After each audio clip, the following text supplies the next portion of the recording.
isa-isa na pong iniiwan si Bongbong Marcos. Iniiwan na etong Malacanang iniiwan na po. Nako, eto pakinggan nyo yung sasabihin ng kakampi nila mismo. At kitang-kita na may katotohanan yung sinasabi. Tingnan po natin. Tingin nila maaareglo nila iba. Pero si Sara, sa tingin nila, hindi nila maaareglo. Kahit, maging totoo tayo, kayo paano ba kayo mag-isip? Sa tingin nyo ba maaareglo si Sara o hindi? Okay, kayo tanungin ko. Sa tingin nyo maaareglo si Sara o hindi? Eto po kung ako tatanungin ninyo, hindi nyo maaareglo si Sara. Alam nyo, maraming nagsasabi, even yung tatay, mas may topak to si Sara. Mas mahigpit. In short. Yan po kahit na sinasabi nila na iba ito.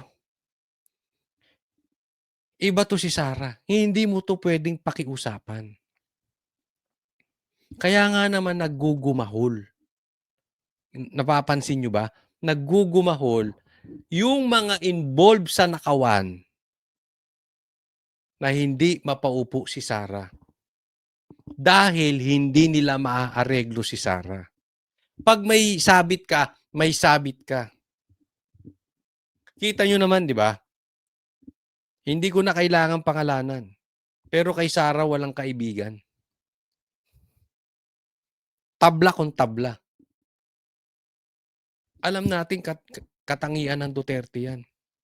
Pag ikaw talaga may kinalaman sa kagaguhan, sa krimen, yari ka.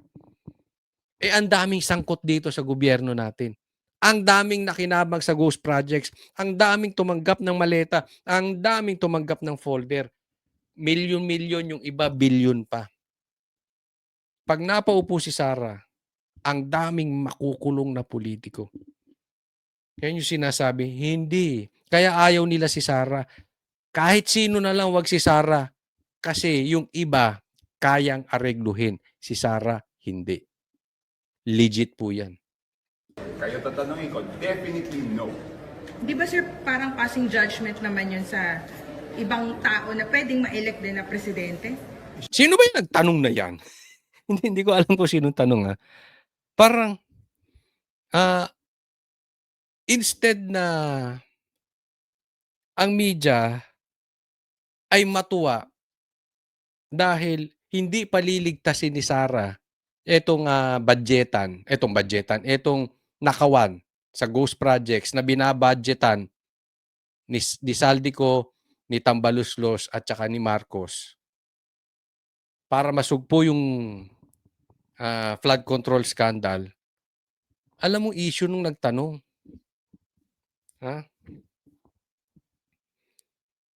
Parang hindi ba parang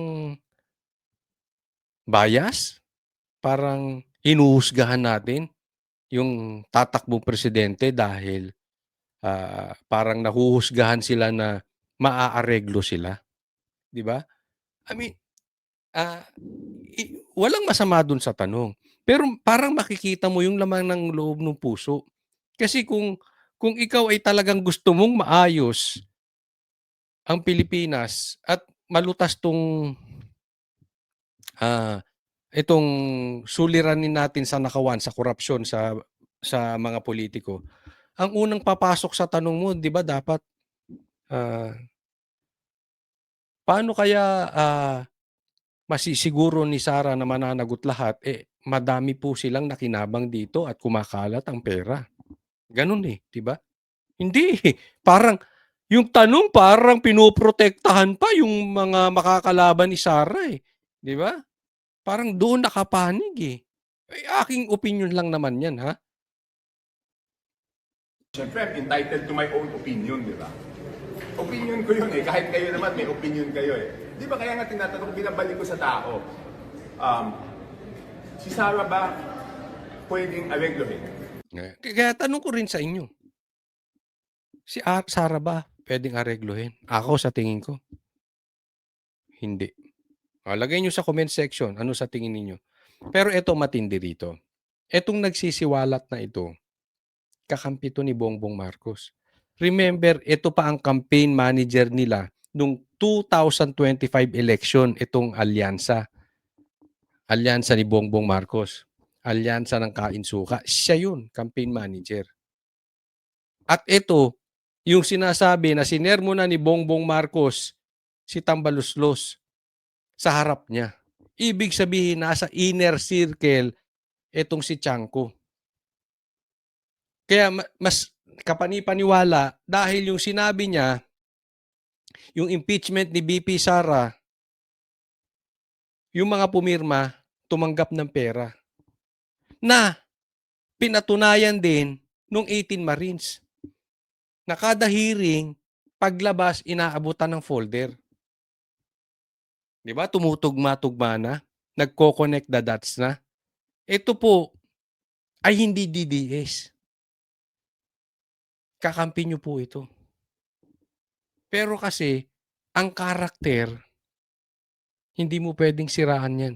Pwede mong siraan ng taong bayan. Halimbawa, si Sara. Sinisiraan na magnanakaw, etc. etc.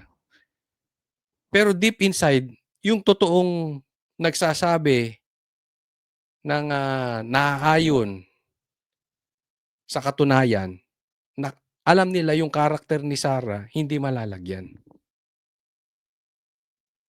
At nakikita naman, yung dahilan, kumo-connect din kung kaya bakit binabakbakan si Sara. Marami talagang mananagot, kaya humanda kayong mga magnanakaw kayo. Hindi lang, nung panahon ni PRRD, adik lang ang mananagot, tsaka itong mga, isa pa, mananagot kayong mga komunista kayo. Mananagot kayong mga NPA kayo. Ayaw ni Sara yan. Pati kayong mga korap, lagot kayo. Hindi nyo maaareglo si BP Sara. Tingin ko hindi. Yung iba ba, pwedeng areglohin o hindi? O kahit hindi areglohin, pwede bang pakiusapan para mas magandang term? Medyo matigas yan. Alam mo, ako, ito aaminin ko sa inyo. Halimbawa, ako, nailagay bilang sa opisina, hindi maaareglo. Pero posibleng maawain Pwedeng mapakiusapan. Bibigyan muna ng warning. Pag inulit mo pa yan, pakukulong na kita, tipong ganon. Si Sara, hindi mo pwedeng pakiusapan. Period ka agad. Yun yung punto niya. Kasi meron namang mga politiko na pwede mong pakiusapan, medyo maawain. Diba? Hindi ko sinasabing masamang tao si Sara, pero si Sara ang kailangan ng Pilipinas ngayon. Hindi pwede yung maawain. Dahil loko-loko demonyo na tong mga to Diba? Grabe magpahirap sa Pilipinas. Kaya saktong-sakto si Sara. Saktong-sakto siya. Hindi pwedeng pakiusapan. Pwede bang pakiusapan? Kunyari sir, Kasi ang question, bakit ngayon wala pang nananagot? Di ba? Bakit ngayon wala pang nananagot? kunyari lang sir, kunyari lang, Lenny Robredo, or for example, Erwin Tulfo, na yung mga medyo na matunog Do you think pwede silang aregluhin or pakiusapan? Alam mo, I don't want to pass judgment on them. Pero hindi Tingnan mo yung focus nila, nandoon sa kalaban. Hindi yun ang issue. Dapat ang sinasabi alam mo, ang binabanggit ni Tiangco, yung hindi mo siya pwedeng pakiusapan patungkol doon sa mga ghost projects, flood control scandal. Hindi yung issue ito ng yung ibang tatakbong presidente. Diba sana ang tanong paduktong doon sa ano-ano yung mga hindi pwedeng maareglo kay Sara. Hindi involve yung personality. Ang ini-involve, ang binabanggit si Lenny. si Erwin Tulfo. Hindi yun. Ang issue yung korupsyon. Ang bihira, oh. Saan napupunta? Hindi lang naman sila mag-isa ang magdidesisyon dyan eh. Di ba? Di ba? Hindi naman silang isa lang magdidesisyon dyan. Parang tinatanong mo ngayon, bakit ngayon wala pang nangyayari? Naareglo ba yung gobyerno o hindi? Di ba? Ayun, ang ganda nung sinabi. Pasok, di ba? Anong punto niya? Bakit ngayon wala pa rin nangyayari? Naareglo ba yung gobyerno? Or napakiusapan? Kasi hindi lang isa lang daw ang magdidesisyon. Pero si Sarah hindi. Pag dinesisyonan niya yan, period ka talaga dyan. Diba? Kahit nga yung tatay, alam naman natin yung kahit nga yung tatay, hindi sinunod eh, di ba? Kung sinunod ni Sarah, yung tatay niya, wala tayong problema ngayon. Walang magnanakaw na nakaupo sa mataas na posisyon. Nang dahil sa hindi sumunod si Sarah sa tatay niya, kaya nakaupo yan si Marcos eh. At nakakapagnakaw si Tambaluslos. Nauunawaan po natin ang ibig sabihin. Iba po si Sarah. Ibalik ko ngayon sa usapin. Ngayon ba may napapanagot? Diyan pa lang napakagandang halimbawa na. Bakit? Hindi lang isa magdidesisyon. Malay mo yung nagdidesisyon ngayon yung asawa pala. Malay mo adik yung asawa. Hindi pala sila nagdidesisyon. Bakit walang napapanagot? Malay mo nagdidesisyon yung driver. Kung tatanggap ng pera o hindi. Hindi natin alam. Di ba? Hindi. Malay natin. Di ba? Yung anak pala ang nagdidesisyon.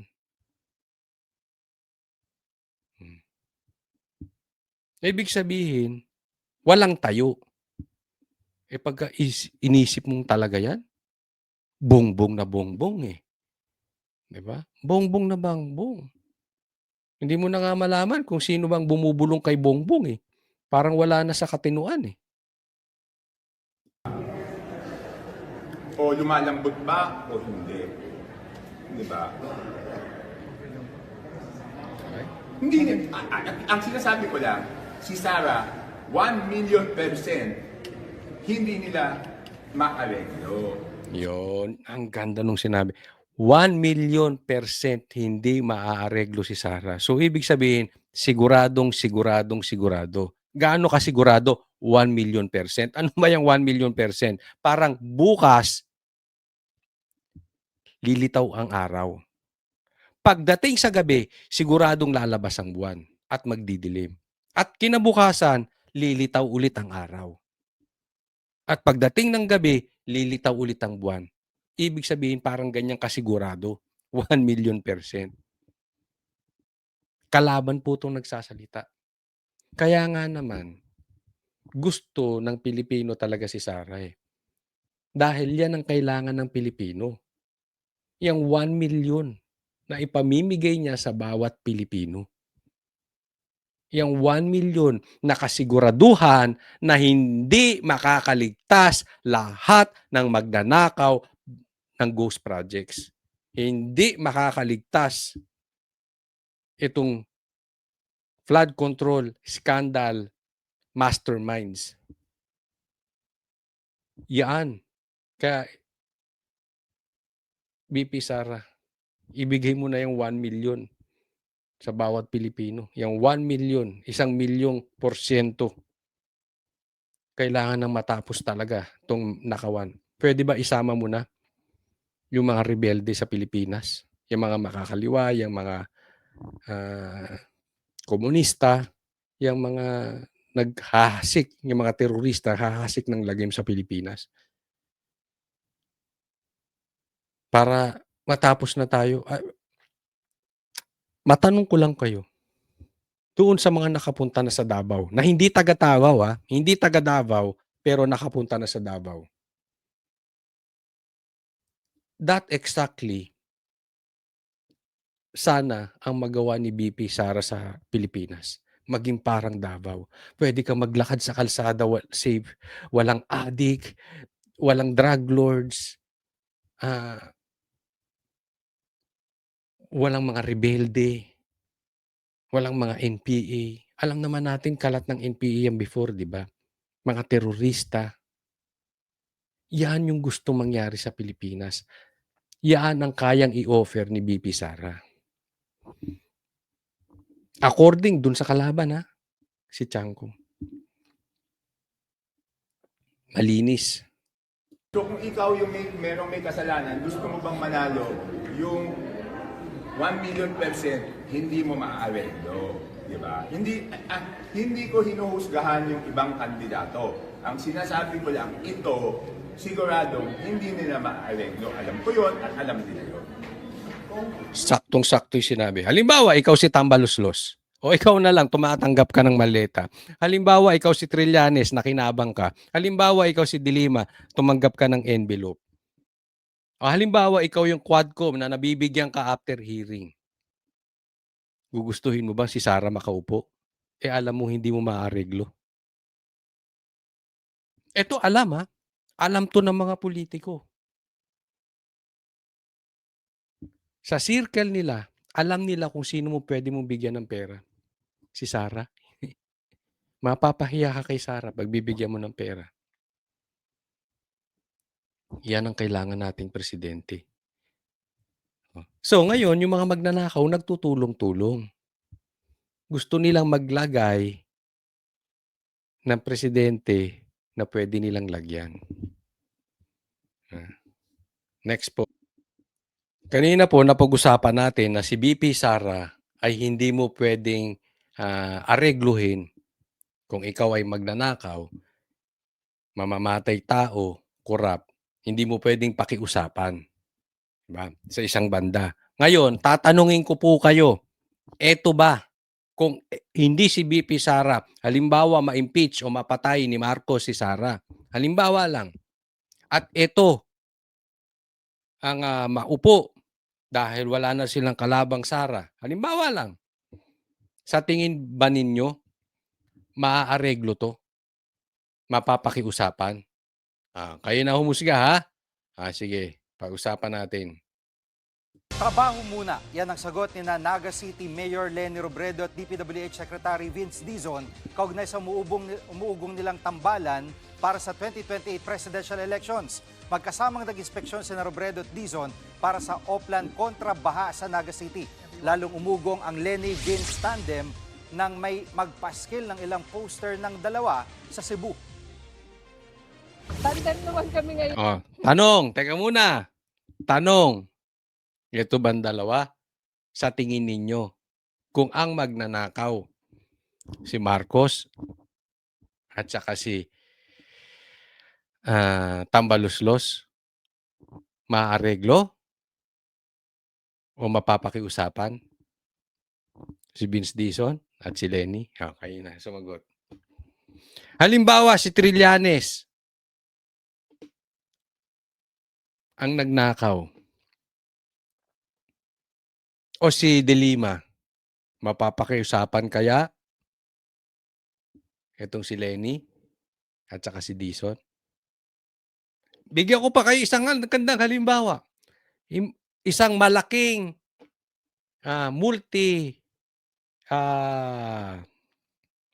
multi-awarded na korporasyon sa Pilipinas. Malaking-malaki. Pero hindi nagbabayad ng tax. Sa tingin ninyo, maaareglo si Leni at saka si Vince Dizon?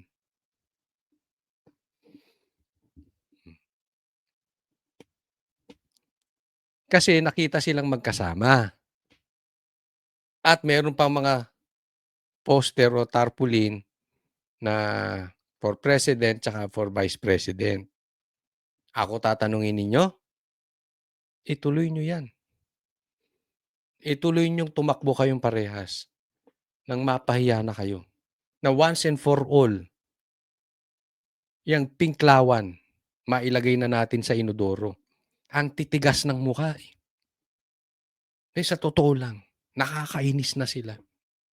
Hindi sila nakakatulong para solusyonan itong problema sa ghost projects. Kumakampi pa. Dahil lang sa kanilang galit kay Sara. Kaya sige, tumakbo na kayo. Lenny, pakiusap, tumakbo ka na. Na matuldukan ka na. Na tumahimik na yung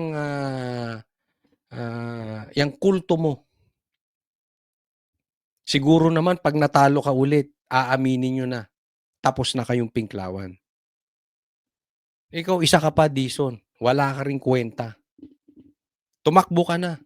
Wala ka rin namang nagagawang. Kita mo yung Ilocos ni hindi mo mapuntahan ni wala kang masabing masama. Eh, andyan daw ang nakawan. Andyan ang ghost projects. Tapos pagsasamahin to. Eto, pag pinagsama mo itong dalawa, it shows that you are really desperate. Na talagang wala nang gustong matindi-tinding kumalabang kay Sara. Puro latak na eh. Di ba? Pero alam nyo kung anong pahiwatig nito? Bongbong Marcos is desperately courting Lenny. Aminin natin, kahit tayong mga DDS, alam natin, hindi mananalo si Lenny. Pero alam natin, si Lenny ang pinakamalakas na pwedeng lumaban kay Sara. Una, babae sa babae. Tapos, andyan ang Pink. Although kakaunti na sila. Pero, meron pa rin silang grupo. Tapos, pag pinondohan ng pera ni Bongbong Marcos ng gobyerno, may pakinabang. Diba? So, kita mo nakipagkita nung sinabi ni Sara na tatakbo siya, nakipagkita agad siya kay Lenny. Ngayon naman si Vince Dizon na alam natin na isang protector ni Bongbong Marcos, obviously, that is public knowledge, pinuntahan naman para tingnan yung naga. So talagang agresibo na silang nililigawan si Lenny dahil si Lenny ay tumanggi na. So syempre, they have to do their part. Kung hindi, sa kulungan sila pupulutin. So lahat ng pupwedeng gawin, gagawin nila para tumakbo si Lenny. Sa trabaho. Trabaho muna. Ang tagal pa. Ang tagal pa ng eleksyon. Ang dami pa namin kailangan Trabaho muna na. Alam mo yung sagot mong yung Vince Dizon? Trapong-trapo. Di ba? Wala kang nga natatrabaho, animal. Trabaho ka muna dyan. Eh, ganyan din ang sinasabi ng amo mo si Bongbong Marcos. May natrabaho ba siya? Saan? Ang mga proyekto. Hanggang ngayon, ang taas ng gasolina, wala siyang magawa. No. Asan ang mga infrastructure? Kaisa-isang tulay, binuksan niya. Ninakaw pa niya sa Duterte. Pati tulay, ninanakaw niya. Pati credit, ninanakaw ni Bongbong. Anong trabaho pinagsasabi mo? Lahat po na nagnakaw sa ghost projects, ganyan ang sinasabi. Trabaho muna. Huwag nyo nga kaming lokohing dalawa. Trapong-trapo dating ninyo. Mga kapatid, Naku, next po tayo. Ito muli pag-usapan natin tong Marines. Kumpleto ang 18 nagpakilalang security aid ni Zaldico nang dumating sa tanggapan ng NBI kanina. Kaugnay ito sa investigasyon sa kanilang mga aligasyon laban sa mga opisyal ng gobyerno na nakatanggap umano ng kickback mula sa mga flood control project. Ayon sa kanilang abogado na sila Vito Baligon, dala nila ang ilang dokumento na nagpapatunay na empleyado ni Ko ang kanyang mga kliyente. Aminado ang kanilang abogado na hamon ang pagkuha ng mga ebidensyang magpapatunay na empleyado nga dati ni Ko ang kanyang mga kliyente. Ito okay. Una, kompleto sila. Ngayon, nagpa-interview din sila isa-isa. So happy na kayo. Diba? Kasi wala naman silang tinatago eh. Alam mo, nakausap namin to itong mga to. At yung kanilang sagot talagang hindi mo matatawaran. Talagang consistent, no? Ngayon, bigyan natin ng diskusyon itong issue nila na mahirap daw patunayan dahil tinatanong kung empleyado ba talaga sila ni Saldico. Alam mo sa akin, hindi issue kung empleyado sila o hindi. Bakit kanyo? Eh, marami namang sa Pilipinas, hindi naman kailangan ng, pwede ka namang kumuha ng driver mo. Nililista mo pa bang empleyado? Pero itong mga to, labas-pasok sa Kongreso. Hindi ka naman pwedeng maglabas-pasok doon nang wala kang ID. Di ba? Halimbawa, ako tanungin mo, empleyado ba ako ng SMNI o hindi? Bahala ka na mag-isip, wala akong pakialam. Basta ako may programa sa SMNI. Hindi na issue kung may ID ako, wala. Naiintindihan? Kasi, alam mo, nililigaw nila yung usapin dito. Bakit nila dinadala na kung empleyado talaga meron ba silang patunay na empleyado o hindi? Hindi po kailangan ng patunay na ID para lang mapatunayan na sila'y empleyado, hindi. Ang dami po nilang pictures. Nakakapasok sila sa Kongreso. Kasama nila si Saldico. Sila ang nagdi-deliver ng pera. Diba? Kasi nga yung ID, nung wala na sila sa kay Saldico, kinumpis ka na. Pero syempre may picture yan. No? Ang punto lang natin, hindi naman issue na ID lang ang patunay na ikaw ay naging empleyado. Gaya ng halimbawa ko sa inyo. May ID ako, wala. Alam ko, isa ako sa anchor ng SMNI. May programa ako eh. Hinga mo ako ID. Kung wala ako, di panuuri mo yung video ko. Same thing dito. Di tingnan nyo yung pictures. Ang dami nilang pictures. Makakapasok ba ako sa Kongreso? Basta-basta? Sila nakakapasok. Sila mismo naghahatid. Pagkatapos ng Quadcom hearing, binibigyan nila. Ng envelope. Yung mga nag-hearing. May lamang pera. Yun yung isang hurdle namin dahil yung certificate of employment, mahirap makakuha dahil wala na si Saldico. So yung ID naman nila ay kinonfiscate pero may mga ipinakita kaming ibang mga pruweba na empleyado talaga sila ni Saldico. Yun. So okay na yun. So kayo media, wag nyo nang paikot-ikutin na nahihirapan sila, ganun-ganon. Hindi.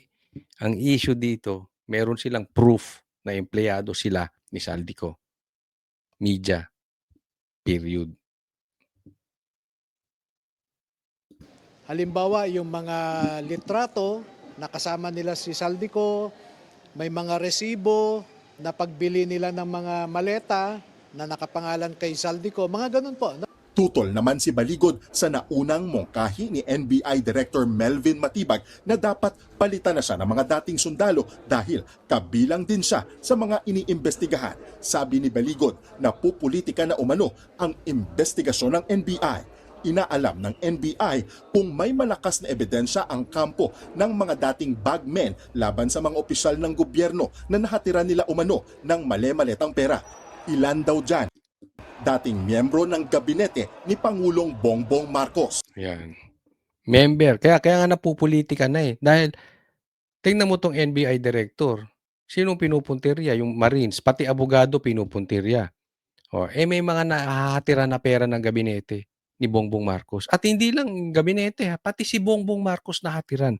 Yung anak niya na si Sandro, merong picture. Nahatiran din. Halimbawa, si Secretary Pangandaman, siya mismo ang tumanggap eh. Pumunta siya sa basement 3 ng Horizon Homes, siya mismo ang tumanggap. November 2024. Kaya Pangandaman, kaya ka pala tahimik. Pero tandaan mo, hindi ka namin tatantanan hanggat hindi ka magsisiwalat.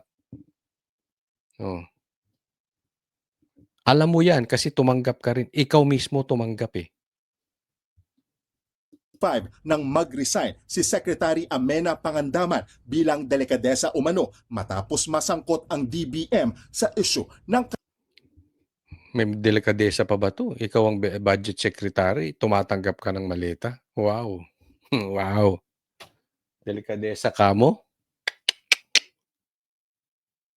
katiwalian. Sinisikap ng News 5 na makuha ang panig ni Pangandaman pero wala pa siyang sagot. Tumanggi naman ang NBI director na sagutin ang mga naging patutsada ni Baligot. Well, it will establish the credibility of the testimony, tapos kung mayroon bang ibang mag-uusap, and will address all the angles na tinitingnan ng ahensya. Samantala, tumagal ng higit 7 oras ang one-on-one interview ng NBI sa mga dating bagman ni Ko kanina, bagay na binigyang halaga ni Matibag. Tanging si Attorney Ferdinand Topacio lang umano ang hindi pumayag sa one-on-one interview para sa kanyang kliyente na si dating Congressman Mike Defensor. Tingin ni Defensor, overreaching ang investigasyon ng NBI kaya siya tumanggi sa one-on-one. Isipin mo 7 hours, ginisa. Di ba? Tapos, hindi nyo rin naman papatawag si Bongbong Marcos. Hindi nyo rin naman papatawag si Tambaluslos, si De Lima, si Trillanes, yung mga nakatanggap. Para ano pa yung 7 oras na yan? Ginisa nyo ng ginisa, in-interview nyo ng in-interview to 18 Marines. Tapos wala rin naman pala kayong gagawin. Interview, kaugnay ito sa paggamit ng mga dating Marines sa sasakyan ng kanyang asawa nang lumantad sila sa press con. Tumingkad daw ang issue ng pagpapadala ng pera sa ilang opisyal dahil sa paglilinaw ni Ombudsman Boying Rimulya kaugnay sa isang larawan na iniharap ng mga dating Marines. Anong sinasabi kay Speaker Martin Romualdez? 3 beses isang linggo ang delivery ng pera. Unang-una sa lahat, ito dapat walang politika. Kahit anong oras pa yun nangyari. Kung Marcos, kung Duterte, pag-aralan nila. Diba? Establish natin. Alam mo, maling-mali dito si, maling-mali dito si Boying sa sinabi niya na isa daw sa litrato ay dati pang litrato nung panahon ni Duterte. No? So, parang sinabi niya na totoo yung sinasabi ng Marines. Meron talagang deliveries. Kaya yun yung sinasabi ni Kong Mike. Hindi issue dito kung kailan. Kung panahon ni Duterte o panahon ni Bongbong Marcos. Yung maleta, yung lagayan, mali. Yung balato, mali. Di imbestigahan nyo parehas. Wala namang issue dun eh. Di ba? Pero ang ginawa ni Boying, parang binato sa Duterte, hindi nila alam, yung binato nila kay Duterte, bumalik sa kanila. Dahil marami talaga nakatanggap ng maleta at pinatotohanan ito ni Boying. Parang sinabi niya, totoo itong sinasabi ng mga Marines. Totoo merong maleta. Oh. Paano mo sasabihin ngayon na nung panahon ni Duterte, meron talagang tumanggap. Pero nung panahon ni Bongbong, hindi nakatanggap si Bongbong tsaka si Romualdez. Paano mo ngayon kukontrahin yung sarili mong sinabi? Diba? So kung talagang malinis si Bongbong Marcos at saka si Romualdez, ipatawag niyo. Sa Blue Ribbon. Imbestigahan niyo. Kung ayaw niyong imbestigahan dahil presidente, kahit man lang si Romualdez, imbestigahan ninyo. Kung ayaw niyo pa rin si Romualdez, sige, yung mga Marines, nang makita ng taong bayan, maisiwalat nila yung dapat maisiwalat doon. Na once and for all, may mapanagot. Hindi yung iimbestigahan ng NBI. Tapos iimbestigahan din ng Ombudsman. Puro namang closed door. Diba? Malay natin kung ano lang pinagtatatanong doon. Bukas, sasabihin niya, 7 oras ginisa ngayon eh. Bukas sasabihin, ang may problema pa yung Marines. Diba? Alam na natin yung script nilang yan. Yan ang ilalabas nila dyan. Parang inimbestigahan yung personalidad. Hindi yung maleta. Bukas, tinan nyo sa balita. Ang masama pa dito yung Marines. Hindi man lang nila titingnan saan dinala yung maleta, saan pera. Ginamit ba sa ghost projects? Ginamit ba sa proyekto? Hindi nila iimbestigahan yung mga nabigyan ng maleta. Asahan nyo, sinabi ko yan ha. Asahan ninyo, mangyayari yan. Tanga ba ang NBI? Kayo na umusga ha. Okay, kasi parang ganyan pinapalabas. Tanga. Di umano ang NBI. Mike Defensor. Tutol si Baligod sa naunang suwestyon ni NBI Director Melvin Matibag na dapat palitan na siya ng mga dating sundalo dahil kabilang din siya sa mga iniimbestigahan. Pakinggan natin ang pahayag ni Baligod. Para siyang nagtatanga-tangahan. Hindi niya alam ang batas, hindi niya alam ang regulasyon. Ang sakit mo magsalita, Attorney Baligod, pambihira. Ha?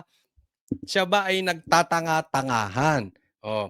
Siyempre, abogado to si Attorney Baligod eh. Hindi niya naman sasabihin na tanga yan si Matibag.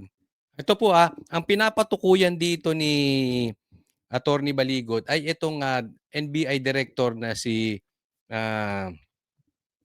Matibag.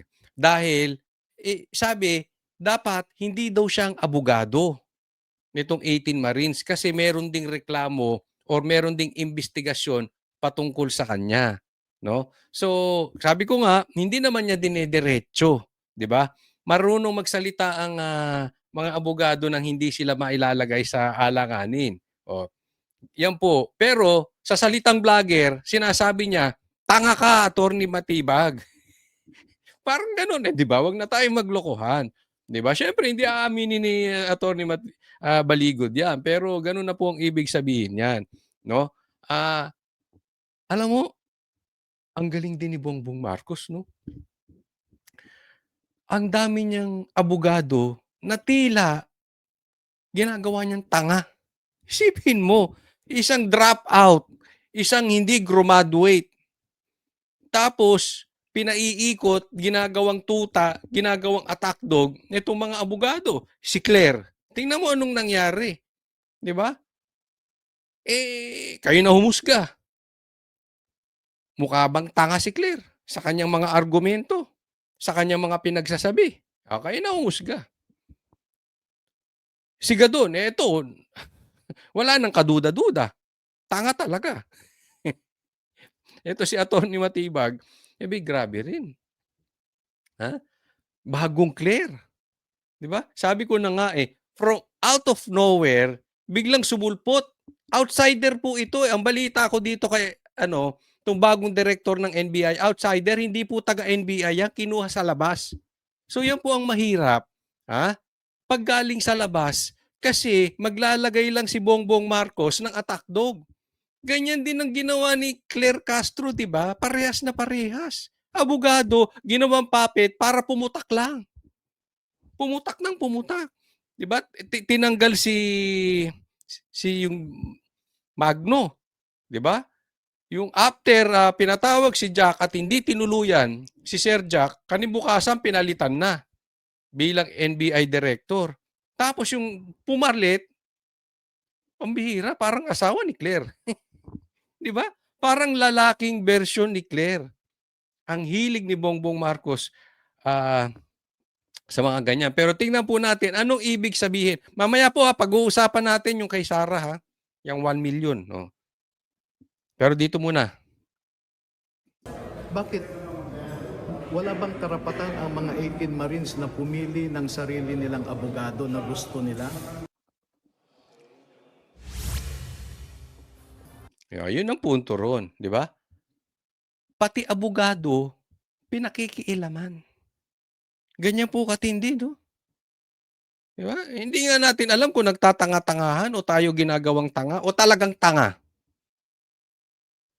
Pati, instead na National Bureau of Investigation sila, butas naghahanap sila ng butas. Instead na ang iniimbestigahan dito, yung maleta, ang inaasikaso ng NBI director, papalitan yung abogado nitong mga Marines. Pero alam mo Attorney Baligod, that is a compliment. Naalala ko, si Torre si Attorney Torion, nasasaktan sila kay Attorney Torion. Bakit? Magaling na abogado. Matalino. Ito si Baligod. Pinapapalitan. Ibig sabihin, nasasaktan sila. Magaling na abogado si Attorney Baligod. Wala pang pahayag dyan si Matibag, samantala kasama naman sa tinitignan kung may ebidensya ang kampo ng mga dating sundalo laban sa mga opisyal umano ng gobyerno na nahatira nila ng mali-maletang pera. Naungkat kasi kung direktang tinanggap umano ng mga opisyal ang kickback. Pakinggan natin muli ang bahagi ng pahayag na yan kay Baligon. Halimbawa, si Secretary Pangandaman. Nako. Siya mismo ang tumanggap eh. Pumunta siya sa basement 3 ng Horizon Homes. Siya mismo ang tumanggap. So hindi totoo yung hindi direkta, no? Ayan. So, Pangandaman. Okay? Pag-uusapan natin yan si Pangandaman. Ito, hari o reyna ng budget, tumanggap din ng maleta. At direktang tinanggap niya mismo. Siya mismo. Sa kanya ibinigay. So matindi yan, ha. Ngayon, balikan natin yung sabi. Ano bang punto ni Matibag? Bakit pinapapalitan niyang abogado ito? Dahil sabi niya may reklamo eh. So dapat humanap ka ng ibang abogado. Pero alam mo wala naman sa batas 'yun. 'Di ba? Hindi naman may mga kaso nga na sila mismo ang abogado ng sarili nilang kaso. Nauunawaan? Wala po sa batas na ipinagbabawal na kung may kaso ka, hindi mo pwedeng i-represent yung sarili mo. Ideal, syempre, para makafocus ka dun sa kaso mo at merong ibang utak na magsasalita, mas maganda kung may iba kang abogado. Pero kung kaya mo at gusto mo talaga, hindi po bawal. Kaya ganyan po lumalabas na tanga itong NBI director na sinasabi ni Attorney Baligod. No? Ako, naniniwala ako, hindi po tanga ang NBI. Gaya ng sabi ko, outsider to eh. Outsider to si itong bagong director. At alam mo, dinig ko. Ito ha. Doon sa mga hindi pa nakakaalam, nabanggit ko na ito. Pero kung hindi nyo pa narinig ito, muli kong babanggitin. Marami. Di umano. Sabi ng very, very reliable person who is active sa isyung 18 Marines na gusto ng 90% ng NBI ang ginagawa nitong mga Marines. Asar na rin sila eh. Dito sa korupsyon. Tapos, meron pang pinaupo na NBI director na tila kahintulad lang ni Claire Castro. Hindi magsasalita na may laman. Kung hindi, parang attack dog lang. Tingnan mo, hindi niya gustong imbestigahan. Di ba?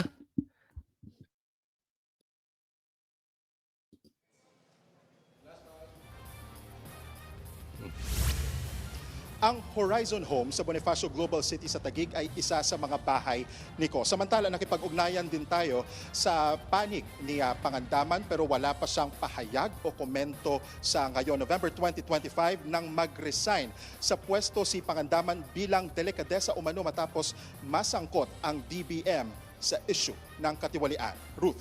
Yun. Matindi po, no? So, etong Pangandaman, no? Para sa inyong kaalaman, ito papakita po natin, ha? Tingnan po natin itong video na ito. Ginawa ko po ito mga siguro 1 month ago, no? Kung hindi ako nagkakamali. Basta more or less, mga ganun, mga 1 month ago. Pakinggan po natin, ha? No, kukomentaryuhan natin yung video ko. Oh, pauna pa lang to, ha? Kung hindi nyo iimbestigahan ito, hindi natin dapat tigilan ito sa ating mga kababayan dyan, sa taong bayan. Ha? Ito po si Pangandaman, Budget Secretary. In short, hari ng budgetan. No, hari, hindi reyna. Siya ang head. Oh. Budget Secretary ito si Pangandaman. Oh. Tahimik. Papayag kayo nun. Imposibleng walang alam itong, di ba? Kaya nga sabi ko, kung hindi ito iimbestigahan, kakalampagin natin. Ito maganda. Ibinulgar nito mga Marines. Sinasabi ko sa inyo, tayo po hindi nagmamalaki dito, okay? Pero yung mga pinagsasabi natin, may patutunguhan. Hindi po tayo sa nagmamagaling, pero meron tayong nakakausap na alam natin, lehitimo at may alam diyan sa loob. Merong alam na mga magnanakaw diyan sa loob. Alam yung anomalya sa loob. Kaya sinabi sa amin, sinabi sa akin, itong si Pangandaman, involved to. Di umano. Kaya nga sabi ko, hindi dapat to papalagpasin. Imposible, ikaw ang hari o reyna ng budgetan tapos tahimik ka. Imposibleng hindi mo alam. Kaya pala tahimik. Binibigyan din ng maleta. Nagigets nyo na? Nabibigyan ng maleta. So anong gagawin mo? Tahimik ka. Kasi sasabit ka rin eh. Bakit? Corrupt din. Hindi ako nagsabi niyan. Mismo si Attorney Baligod, yung abogado nitong 18 Marines, alam. Sila mismo diniliver sa kanya. Yari ka, Pangandaman, mati ka rito. Hindi nyo pa rin iimbestigahan? Hindi ko titigilan talaga to. Sinasabi ko sa inyo. Lahat po patungkol sa budget, alam nito, dadaan dito. At bakit nakakabingi ang katahimikan niya? Yun pala, dahil sa maleta. Budget, Secretary? Bossing? At sabi ng isang mainstream media, 3.4 trillion pesos nawawala patungkol sa korupsyon. Aba, tapos tahimik to? 3.4 nawawala, trillion sa korupsyon nawawala, tapos yung budget secretary tahimik. Connect the dots, di ba? Tutugma, di ba? Sabi ko sa inyo eh. Alam mo, itong gobyerno natin, sindikato ito. Hindi man lahat, marami dyan. Hindi ito galaw lang ng isang tao. Lahat sila nakikinabang. Kaya kita mo ang hirap i-penetrate. Lahat kasi may maleta. Kung hindi maleta, may envelope. Karamihan tumatanggap. Kaya kita mo ngayon tahimik. Kahit sa vlogger eh. Yung mga maingay, mga putak ng putak, yan ang talagang nanindigan. Parang itong mga Marines. Yung iba dyan, kaya nagsilipat. Dati namang makasara. Dati namang galit kay Bongbong. Ngayon, nandoon sa kabila. Pati political analyst nandoon. Bakit? Si Trillanes, di ba nabibigyan? Nagtataka kayo bakit yung mga kain suka, kinakain nila suka nila? Ikaw ba naman, bigyan ka ng envelope? Milyon. Bigyan ka ng maleta. Tingnan mo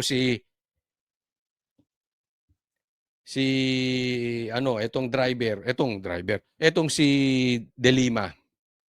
Hindi mo ba kakainin yung suka ni Marcos? Ako hindi. Pero sila ganun eh. Kumakain to si De Lima ng suka. Siyempre, may folder eh. Tapos hindi iniimbestigahan. Abay, kailangan kalampagin natin ito. Kung hindi po ito iimbestigahan ng Blue Ribbon, ng Senado, ng mga congressman, at kung sino-sino pa, abay, parang lokohan ito. So, bantayan po natin ito mga kababayan. Gaya ng sabi ko, pauna pa lang ito. Dahil ipagpapatuloy natin ang pagsasaliksik patungkol diyan sa ghost projects.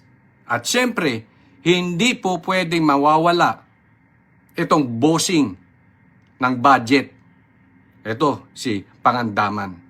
Ito maasahan nyo, hindi natin titigilan ito.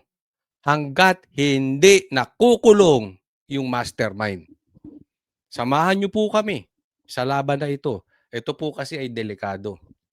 Ito ay naghahanap sila ng butas. Nakikita nyo naman ng NBI.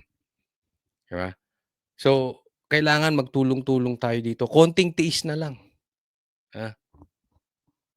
Magagapi din natin itong magnanakaw sa gobyerno, itong sindikato sa gobyerno. Ito po, tingnan natin.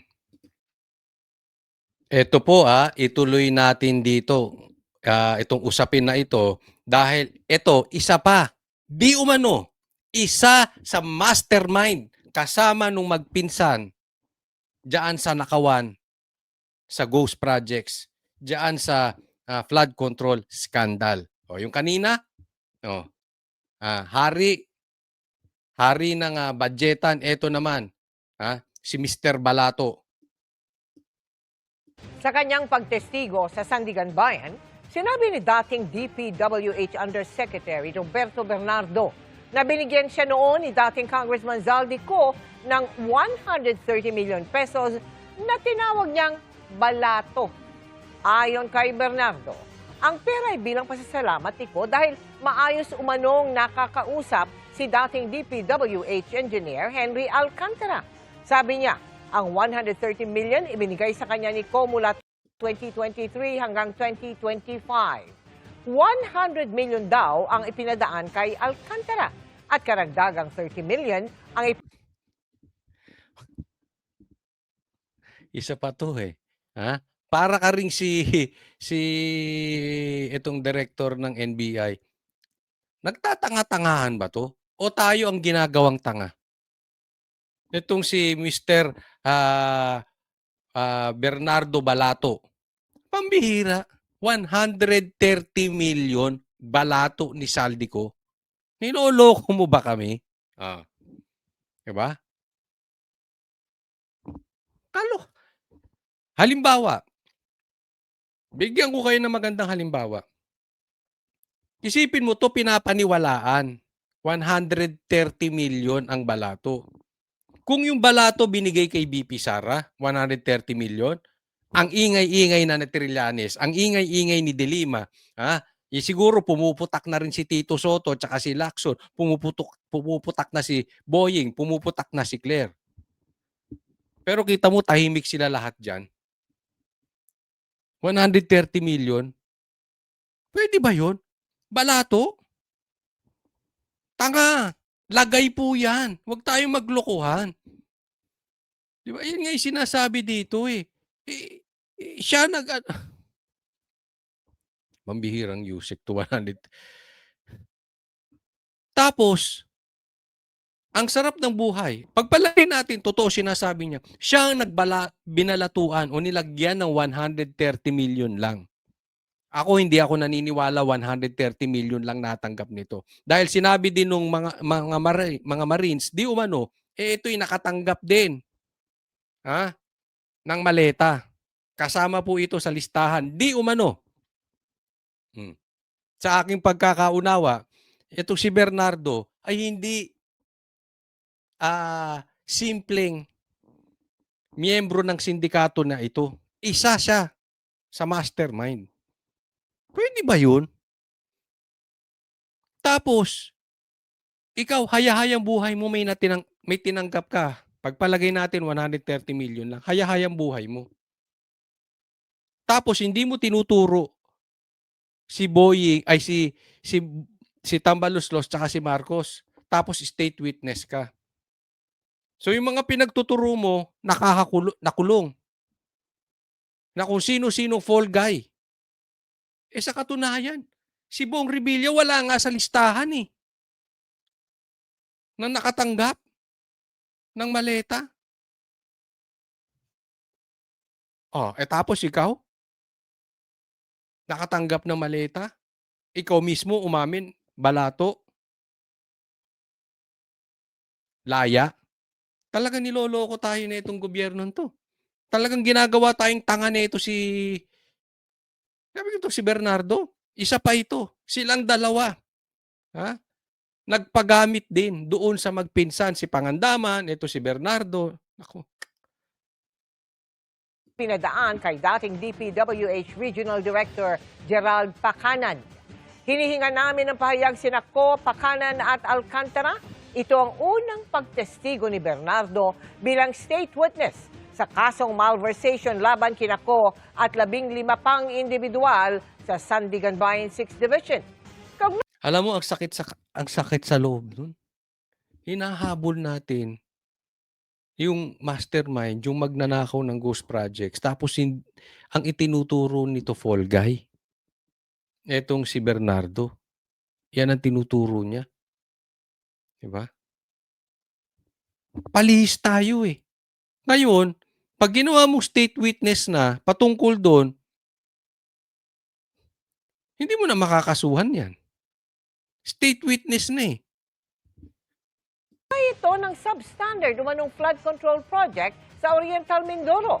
Sabi naman ni Assistant Ombudsman Miko Clavano, ipinakikita ng inilahad ni Bernardo ang money trail sa mga transaksyon.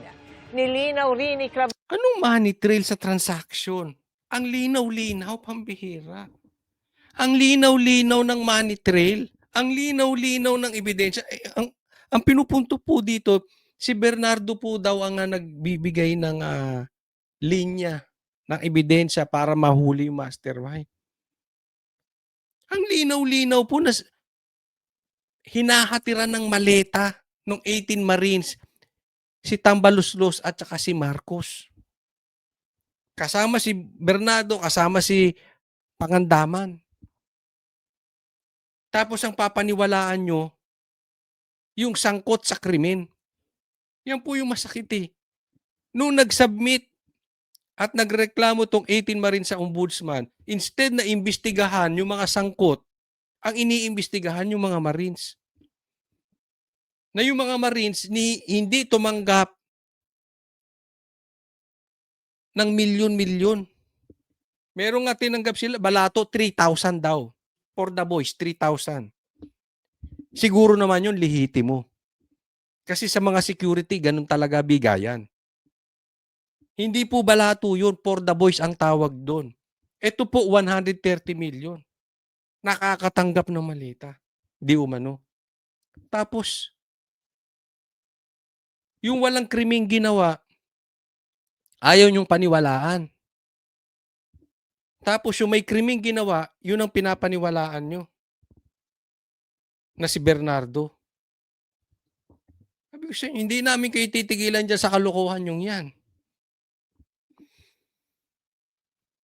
Akala nyo, makakaligtas kayo? Dito sa mga siniwalat ng 18 Marines? Excuse me po. You are just delaying it. But this is obvious. Tingnan mo. Walang pumupuyok dun sa mga kain-suka na dilawan. Mangilan-ngilan. Siguro si Guanzon. Pero yung mga ibang dilawan, yung mga ibang pinklawan, na maingay pagdating sa Duterte, sa ganito tahimik ko. Kaya isasabi natin eh. Halimbawa, ang tumanggap ng balato, si Marcoleta. 130 million. Anong tawag nyo ron? Lagay, di ba? Oh. Alam nyo kasi, yung mga DDS hindi talaga nakakatanggap. Anong balato? Lagay yan. Paano na walang blanket immunity si Bernardo? Pag meron kaming kinukuhang state witness, it is only on a case-to-case basis. Never do we give a blanket immunity to people. If there will come a time na meron kaming malaman na hindi niya sinasabi pero sangkot siya at naging most guilty siya, then he will also have to be charged for that case. O yan. So, hindi niya sinasabi, di ba? Ang sabi niya, yung pagiging state witness daw ni Bernardo ay hindi ligtas siya sa lahat ng krimen. Unless meron siyang sinabi patungkol doon at inamin niya. Hindi niya binabanggit, di ba? Yung magpinsan. Binabanggit niya ba si Bongbong Marcos? Nakakatanggap ng maleta? Tingnan niyo yun. Bakit yung sinabi ni Saldico tumutugma doon sa sinabi ni Gutesa na sinasabi na tumutugma din sa sinabi ng Marines? Bakit? Galing kay Saldico yung maleta. At ang nagbibigay ng maleta, yung mga Marines, kasama si Gutesa. Ito, lihis oh. Lihis na lihis. Sino papaniwalaan nyo? May ebidensya ba? Pabago-bago nga eh. Tingnan ninyo. Tingnan nyo yung hearing before at saka ngayon. At iba-iba na yung ebidensyang ipinapasok. Di ba? Yung Senate hearing. Diyan pa lang, ginugulo na nila eh. Di ba? Inililihis nila. Kasi pinasok na naman nila ngayon si Bernardo para pantakip doon sa issue ng mga 18 Marines. Sama sa kayong niloloko nyo taong bayan eh. Nagtatanga-tangahan din ba kayo gaya nitong sa NBI Director? O kami ginagawa nyong tanga? Huwag pong kakalimutan na doon sa mga hindi pa po subscriber ng channel na Coach Oli News. Subscribe na po kayo. Huwag pong kakalimutan din. Like nyo po itong video na to. Maraming salamat sa patuloy na sumusubaybay doon sa mga kababayan natin, sa taong bayan na parating nakatuon dito sa channel ng Coach Oli News. Maraming salamat po. God bless everyone.